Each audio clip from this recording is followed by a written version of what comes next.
Welcome back to the deep dive. Today, we're really getting into the nitty-gritty of how our bodies work at a molecular level. Enzyme kinetics. It's fundamental, isn't it? Absolutely. Think about it, all those countless chemical reactions happening every second, keeping everything in balance, that homeostasis we need. Enzymes are basically running the show. They really are the conductors. And in this deep dive, we want to understand exactly how they do it, what makes them work, what influences them, and why knowing this is so important for health, disease, and even developing new medicines. Precisely. And to really dig deep, we're using excerpts from a core biochemistry textbook as our main source material here. Right. Our goal isn't just to, list definitions. We want to truly internalize these principles of enzyme kinetics. We'll look at reaction mechanisms, the energy involved, how enzymes work their magic, and, crucially, how inhibitors work, which is key for pharmacology. Okay, let's start with the basics then. Chemical reactions. The textbook reminds us that a balanced equation, well, it's like a recipe, right? Tells you the ratio of ingredients, substrates to what you make the products. Exactly. And those double arrows you often see mean they're theoretically reversible. So substrate, product, Yeah, it just depends which way you're looking. pretty much. Yeah. But in a living cell, things are more dynamic. A lot of reactions seem to only go one way, functionally irreversible, you could say. Why is that? Often because a product gets used up immediately by the next enzyme, or maybe it's removed from the cell, like CO2, it gets whisked away. So it's like it's constantly being pulled in one direction. Exactly. It effectively prevents the reverse reaction from happening significantly under those conditions. It's like paddling against a strong current, technically possible to go back, but the flow pushes you forward. Great analogy. Okay, so reactions can go forward or backward, but how do we know which way they prefer to go? That's where Gibbs free energy comes in, Daiji. Yes, G. That's the key thermodynamic parameter. It tells us about the spontaneity of a reaction under given conditions. So negative G means it's favorable. It'll tend to happen on its own. Correct. If G is negative, the products have lower free energy than the substrates, so the forward reaction is thermodynamically favored. We also have standard state free energy, G. Right, under specific standard conditions, 1 molar concentrations. And in biochemistry, often to G, the biochemical standard state, which adjusts the pH to a more physiological 7.0. And the sign, positive or negative, and how big that number is, tells you how strongly it favors one direction. Precisely. A large negative G suggests the reaction strongly favors product formation under those standard conditions. And this ties directly into the equilibrium constant Keck, doesn't it? There's that equation. Gauge is a bit complex, but it connects the energy change to where the reaction settles, right? Absolutely. Kick is the quantitative measure of the equilibrium position. It's the ratio of product concentrations to substrate concentrations at equilibrium. So a big kick means lots of product at equilibrium. Exactly. A kick greater than 1 means products dominate at equilibrium, corresponding to a negative egg. A kick less than 1 means substrates dominate, corresponding to a positive egg. Okay, makes sense. But here's a really critical point. Egg and kick tell you where the equilibrium lies, the final destination, if you will. They tell you absolutely nothing about how fast the reaction gets there. Right. Just because it's energetically downhill doesn't mean it happens quickly. Like that boulder on the cliff edge you mentioned before we started recording, huge potential to fall, but it might just sit there. Exactly. It could take years without something to push it, a catalyst. So what does determine the speed, the rate of the reaction? That's all about the activation energy. Molecules don't just instantly flip from substrate to product. They have to pass through a high-energy, unstable intermediate state first. The transition state. Yes, the transition state. Think of it as climbing over an energy hill. You have to put energy in to get to the top before you can roll down the other side to become products. And the energy needed to reach the top, that's the activation energy, E-act. Our source called it EGF, the free energy of activation. That's right, EGF or E-act. A higher activation energy means a taller hill, which means fewer molecules will have enough energy to make it over at any given time, resulting in a slower reaction rate. So higher barrier, slower rate. Lower barrier, faster rate. Precisely. And the relationship is exponential. The rate is proportional to e to the power of minus E-act over RT, so even small changes in activation energy can have a huge impact on the rate. Wow. And there's also an energy change for going backwards, from the transition state back to reactants, EGD. Yes, the free energy change for the decay back to reactants. The overall EG for the reaction is actually the difference between the forward activation energy and the reverse activation energy related to DG. Okay, so molecules need energy to clear this hurdle, but they also need to actually meet each other, right? Collision theory. Spot on. Two things need to happen for a reaction between, say, molecule A and molecule B. First, they have to physically collide. Bump into each other. Right. And second, that collision needs to happen with enough kinetic energy, enough force, essentially to overcome that activation energy barrier we just discussed. A gentle tap won't do it. And temperature affects both of those. Definitely. Higher temperature means molecules move faster, so they collide more often, and the average energy of those collisions is higher. Meaning more collisions have enough energy to actually react. Exactly. A larger fraction of molecules will possess that minimum activation energy. Think of the Boltzmann distribution shifting to higher energies. But for enzymes, there's a limit, you said. Too hot and they fall apart. Yes. Enzymes are proteins with specific 3D structures. Too much heat disrupts the weak bonds holding that structure together. They denature, lose their shape, lose their function. It's a balance. So temperature boosts rates initially, but then causes denaturation. What about concentration? More molecules means more collisions. Absolutely. Collision frequency is directly related to reactant concentrations. If you have reaction A plus B giving P, doubling the concentration of A doubles the chances of an A hitting a B, so it doubles the rate. And doubling both A and B would quadruple the rate. Generally, yes, for a simple bimolecular reaction. That leads us to rate expressions like rate equals KAB, where K is the rate constant. And the exponents on those concentrations give the kinetic order. Like first order in A, first order in B means overall second order. Correct. The sum of the exponents gives the overall order. If it was rate, ADACE seq, it's second order in A and overall second order. If it was zero order in B, B's concentration wouldn't affect the rate at all. Figuring those orders out experimentally can be tricky, though. It can. One technique is using pseudo-first-order conditions. You make one reactant concentration huge compared to the others. So its concentration basically stays constant during the reaction. Exactly. Then you can see how the rate depends only on the concentration of the reactant that's present in the much lower amount. Simplifies things nicely. Okay, going back to equilibrium, we said it's when the forward and reverse reactions happen at the same rate. It's dynamic, not static. Absolute crucial point. It's not that reactions stop. Forward, A plus B back to P plus Q, and reverse, P plus Q back to A plus B, are both happening constantly, but at equal speeds, so there's no net change in concentrations. And that equilibrium constant, Keck, is related to the rate constants for those forward K1 and reverse K1 reactions. Yes, fundamentally, Keck is the ratio. Keck equals K1, K-1. It reflects the balance between the forward and reverse pathways. At equilibrium, the rates K1-ADB and K1-PQ are equal, but the rate constants, K1 and K1, usually aren't. So you can find Keck from concentrations at equilibrium or from the ratio of these rate constants. It's a dynamic balance. Exactly. You can even prove it experimentally using isotopes. Add some labeled product to an equilibrium mix, and you'll see the label appear in the substrate over time. Constant exchange. Okay, solid foundation on reactions. Yeah. Now, the stars, enzymes, they speed things up massively. The core mechanism is lowering that activation energy, KF. They provide an alternative reaction pathway with a lower energy barrier. How do they do that? Through their active site.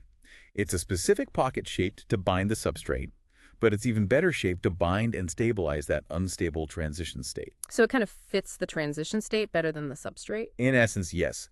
It uses strategically placed amino acid side chains, acids, bases, charge groups, sometimes metal ions, to interact favorably with the transition state's specific shape and charge distribution. This makes it easier energetically to reach that state. Like providing a perfect little environment for that tricky intermediate step. Exactly. Some enzymes even physically strain the substrate upon binding, pushing it toward the transition state geometry. It's called induced fit sometimes. And what about covalent catalysis? That sounds different. It's a specific strategy where the enzyme temporarily forms a covalent bond with the substrate during the reaction cycle. So the enzyme itself gets chemically changed for a bit? Temporarily, yes. It forms an enzyme-substrate intermediate. Then other steps happen, the bond breaks, product is released, and the enzyme is regenerated back to its original state. Serine proteases are a classic example. Fascinating. But even with all this catalytic power, enzymes don't change the overall equilibrium, right? They just get you there faster. Absolutely critical point. They are true catalysts. They participate, facilitate, but are regenerated unchanged. So they have no effect on the overall erg or the Keck. They don't change the starting point or the end point, just the speed of the journey between them. Got it. Now, we talked about temperature boosting rates, but also causing denaturation. How does that play out specifically for enzymes? Is it just on-off? It's more gradual, often described as biphasic. As you warm an enzyme up from a low temperature, its activity generally increases. Because of more kinetic energy, more collision? Exactly. The rate might roughly double for every 10 degrees C rise. That's the Q10 value, often around 2, but only up to a point. The optimal temperature. Right. Beyond that optimum, the heat starts shaking the enzyme structure apart. Those weak bonds break, the 3D shape unravels denaturation, and the active site is lost. Activity plummets. And that optimum varies for different enzymes. Oh, definitely. Human enzymes usually work best around 37 degrees C, body temperature. Enzymes from bacteria and hot springs might have optimal way up at 70 degrees C or higher. Makes sense. And pH, that also affects protein significantly. Hugely. Enzyme activity is very sensitive to pH. Most cellular enzymes have an optimal pH range, often somewhere between 5 and 9. Why is pH so critical? Two main reasons. One, extreme pH, very acidic or very alkaline, can cause denaturation, just like extreme temperature. Two, even moderate pH changes alter the ionization state, the protonation of amino acid side chains. Especially those in the active site. Yes, and potentially on the substrate too. Many enzyme mechanisms rely on specific residues acting as proton donors or acceptors. If they're in the wrong ionization state because the pH is off, they can't do their job. And substrate binding might depend on charges too. Right. Ionic interactions between enzyme and substrate are common. Change the pH, change the charges, and binding can be weakened or lost. So the optimal pH is where the crucial residues have the right charge and the overall structure is stable. Okay, so in the lab, how do scientists actually measure how fast these enzymes are working? The source mentioned initial velocity. Facts. Why focus on the very beginning? Measuring the initial velocity right at the start of the reaction is key. At that point, product concentration is virtually zero. So the reverse reaction isn't happening significantly? Exactly. It simplifies the kinetics immensely, letting us focus just on the forward rate.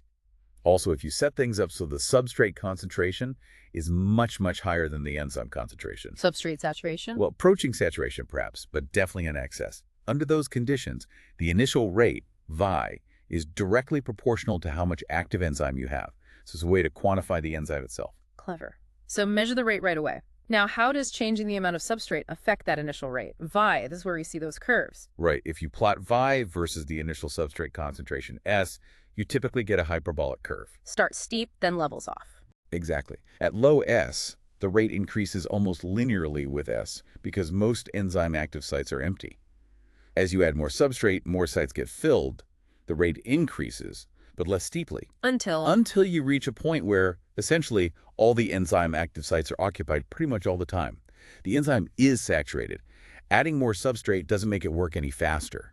That maximum rate is Vmax. The maximum velocity. Correct. The enzyme is working flat out. This whole relationship is captured by the Michaelis-Menten equation. Oh, yes. Vmax Km plus S. That equation seems central to everything. It absolutely is. It mathematically describes that hyperbolic curve and introduces the two key parameters, Vmax, which we just discussed, and Km, the Michaelis constant. And Km, the source defines it as the substrate concentration where the velocity is half of Vmax. So Okay. Vmax 2 and S equals Km. What does Km tell us intuitively? Km is often interpreted as a measure of the enzyme's affinity for its substrate. A low Km means the enzyme reaches half its maximum speed at a low substrate concentration. Suggesting it binds the substrate tightly, high affinity. Generally, yes. It's efficient even when substrate is scarce. Conversely, a high Km means you need a lot of substrate to get to Vmax 2, suggesting lower affinity. It doesn't grab the substrate as tightly. So Km gives you a feel for how well the enzyme finds or holds onto its substrate. Exactly. And knowing Km values helps understand metabolic control. The Michaelis-Menten equation also shows different behaviors. When S is much lower than Km, Vi is roughly proportional to S first order. And when S is way higher than Km. Then V approaches Vmax, and the rate is independent of S0 order. The enzyme is saturated. And right at S, Km is Vmax 2. Got it. But getting precise Vmax and Km values from that curve can be tough visually. That's where linear plots come in, like Lineweaver-Burk. Precisely. The double reciprocal plot Lineweaver-Burk plots 1V versus 1S. It linearizes the Michaelis-Menten equation. So 1V Km Vmax, 1S plus 1 Vmax, a straight line. Exactly. Y mx plus c. The y-intercept gives you 1 Vmax, and the x-intercept gives you ln 1 km. The slope is Km Vmax. It makes it much easier to determine the parameters accurately from experimental data using linear regression. especially if reaching true saturation is hard in the lab. Right, though you have to be careful with Lineweaver-Burk as it can distort errors at low substrate concentrations. Hmm. Other plots like Eadie-Hofstee or Haynes-Wolf are sometimes preferred to minimize that. Okay, so Vmax is max speed, Km is related to affinity. Yeah. Are there other ways to talk about enzyme efficiency? Yes, definitely. One key parameter is Kcat, the catalytic constant or turnover number. Turnover number, like how many substrates it processes per second. Exactly. It's calculated as Vmax divided by the total enzyme concentration, EK Kcat. So Kcat equal Vmax N. It tells you the maximum number of substrate molecules a single active site can convert to product per unit time when saturated. Units are typically per second. So it's a measure of the enzyme's intrinsic catalytic speed. Right. But perhaps the best measure of overall efficiency, especially under physiological conditions where substrate might not be saturating, is the ratio Kcat. Kcat over Km. Why that specific ratio? Because it combines both aspects. How fast the enzyme works once it has the substrate, Kcat, and how well it binds the substrate in the first place, related to Kalman. A high Kcat means the enzyme is very efficient. It works fast even at low substrate concentrations. It's great for comparing different enzymes or substrates. And some enzymes are so efficient they're called catalytically perfect or diffusion limited. Yes. These are enzymes where the chemical step is so incredibly fast that the actual rate-limiting step becomes how quickly the substrate can simply diffuse through the solution and encounter the enzyme's active site. So the reaction happens almost instantly upon collision. Pretty much. Their CAM-CAM values approach the physical limit set by diffusion rates, around 10 ur to 10 Aramis size.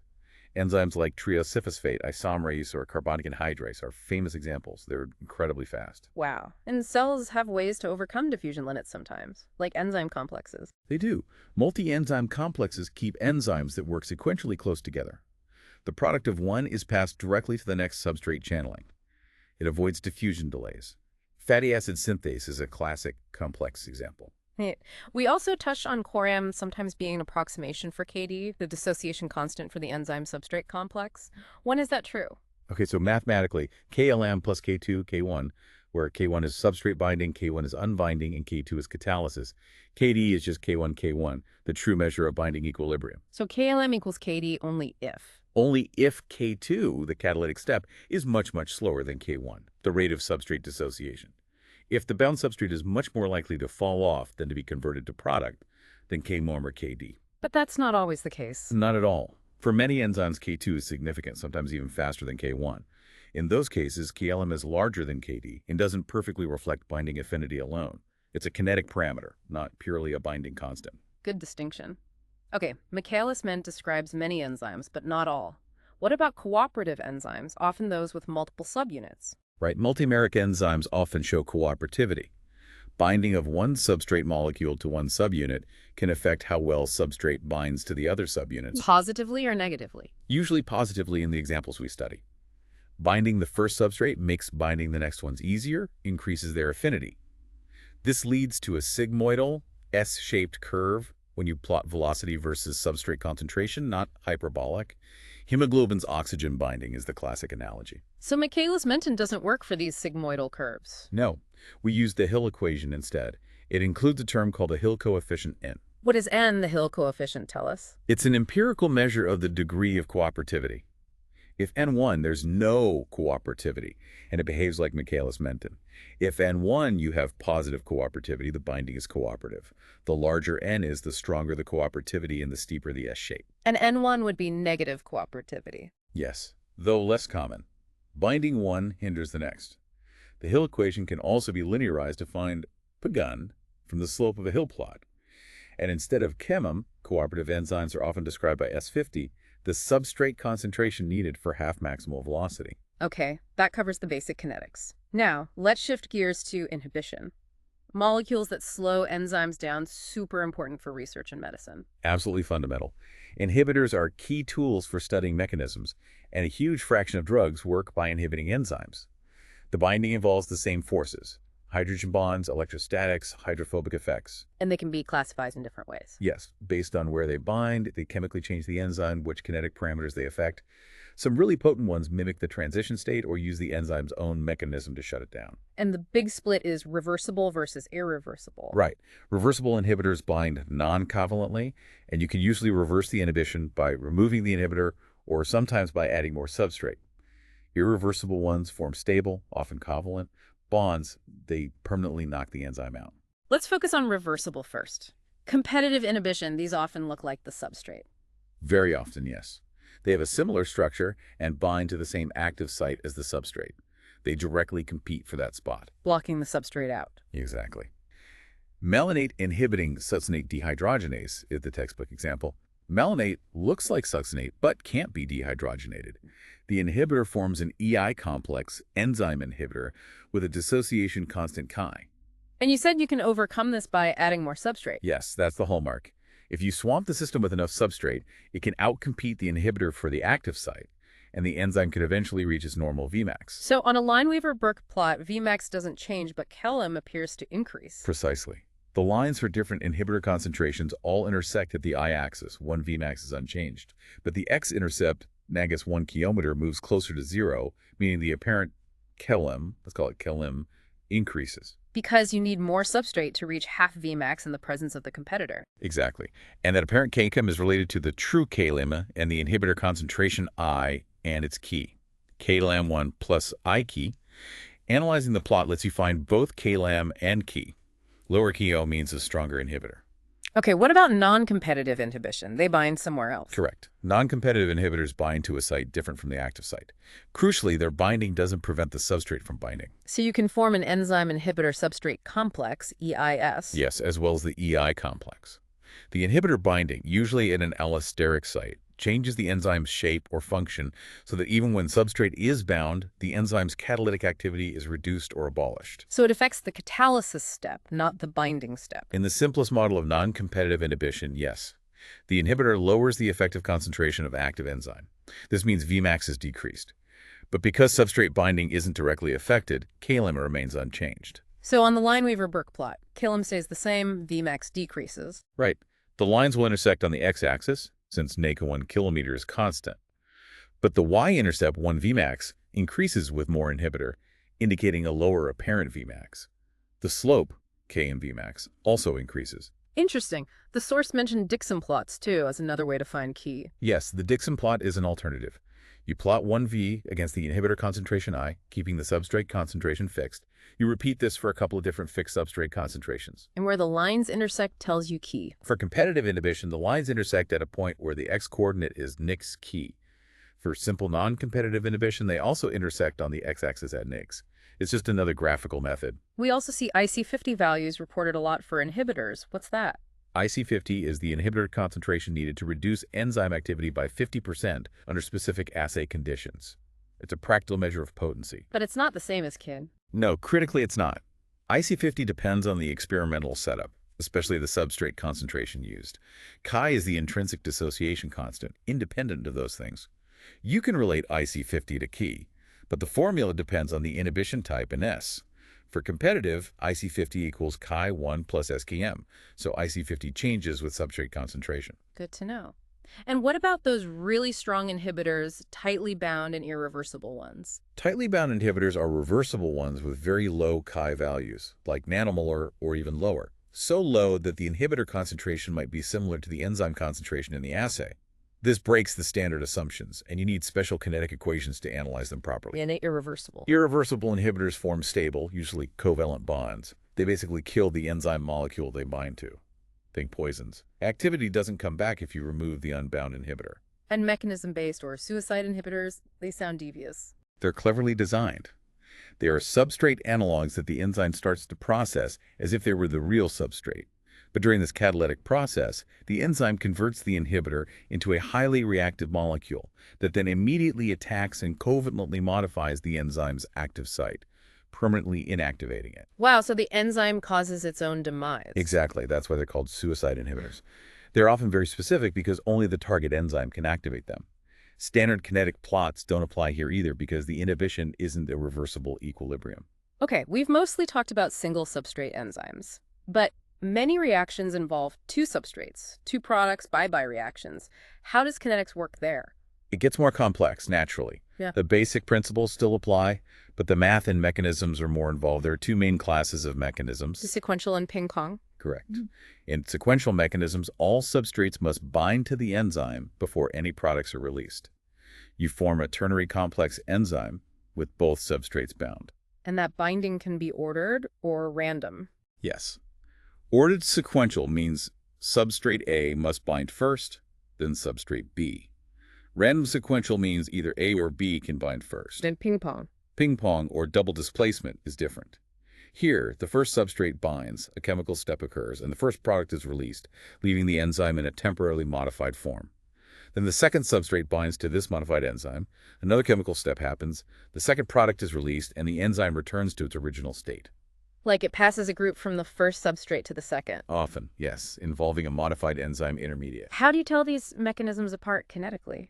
You can still often get Michaelis-Menten-like behavior if you vary one substrate while keeping the other saturated, defining a Vmax and Km values for each substrate. But the patterns on Lineweaver-Burk plots, when you vary one substrate at different fixed concentrations of the other substrate, are revealing. Ping-pong mechanisms typically yield parallel lines on the double reciprocal plot. Sequential mechanisms usually give lines that intersect. Product inhibition studies seeing how adding product affects the reaction can also provide strong evidence, especially for distinguishing ordered versus random sequential pathways. This has been incredibly thorough, really getting into the weeds for a deep understanding. It's clear how vital all this is, especially as the source wraps up for drug development. It truly is. So many drugs work by inhibiting enzymes, statins, HIV drugs, blood pressure medications like ACE inhibitors. The list is huge.